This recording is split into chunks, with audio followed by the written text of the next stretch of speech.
Сәлем балақай, менің есімім Арайлымхан. Мен тележүргізуші әрі журналистпін. Бүгін сіздерге ертегінің жалғасын оқып беремін. Ол жерде адам толы лагерь бар екен. Бір кішкентай қыз бала бұларды көре сала алыстан қол бұлған. Армысың, Арио, сені қайта көргеніме сонда қуанып тұрмын, деді қыз. Бір-бірімізге 1 метрден ары жақындауға болмайды ғой, сондықтан сенімен осы арадан сөйлесемін. Достарыммен таныстырсаңшы, менің атым Лейла. Сәлем, Лейла, мен Сарамын, ал мынау сәлем, деп айғайлай жауап қатты Сара.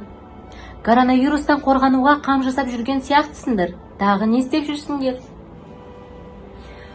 Қолымызды үнемі сабындап жуамыз, деді Лейла.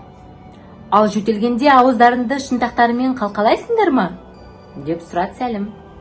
Ол қалай екенін көрсетіп жіберші, деп айғайлады Лейла. Сәлім көрсетті. Біз батыр болуға тырысып-ақ жүрміз, бірақ бір уайымым бар, деді Лейла.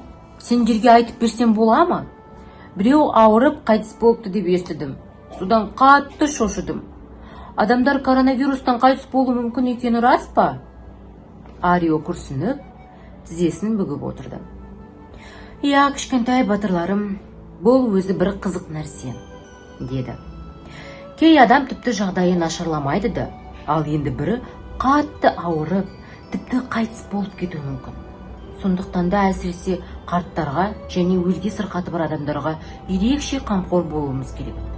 Олардың сырқаты өзгелердікінен ауырлау тиеді емес пе? Кей кезде қатты үрейленген сәттерде ойша қауіпсіз бір жерде елестетіп көруге болады. Менімен бірге байқап көресіңдер ме? Балалар мақұлдап, басы изеді. Арио балаларға көзін жұмып, өзін барынша қорғалаған сезінетін мекенді елестетсін деді. Қандай да бір естелік не өздеріңді барынша қорғаулы, қауіпсіз сезінген кездерінде еске түсіріңдер, деді Арио. Одан кейін сол қауіпсіз мекенде не көріп, не сезгенін және ол жердің иісі қандай екенін сұрады. Олар сол қауіпсіз мекеніне тағы бір ерекше біреуді ерте кеткім келе ме, және онымен не туралы сөйлесер едің деп сұрады. Әлденеге жабығып, не үрейленіп тұрғанда өзіңнің қауіпсіз мекеніне аттануға болады, деді Арио. Сендердің достарыңды, жақындарыңды ортақ қыла алатын супер күштерің де осы. Сондай-ақ сендерге мен де өзге қанша адамды алаңдайтынын ұмытпаңдар. Мұның да септігі тиеді. Бәріміз бір-бірімізге қамқор бола аламыз, деді Лейла. Дұрыс айтасың, Лейла, деп қоштады Арио.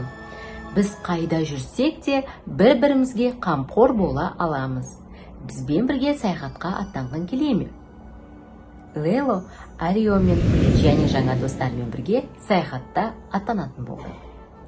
Сара Лейланың бұларға қосылғанына қуанды. Адамдар кейде бір-біріне қолдау көрсеткені аса маңызды екенін біледі ғой. Олар бір ауыз тіл қатпай, үнсіз ұшып кете жатты. Лейла да үндемеді.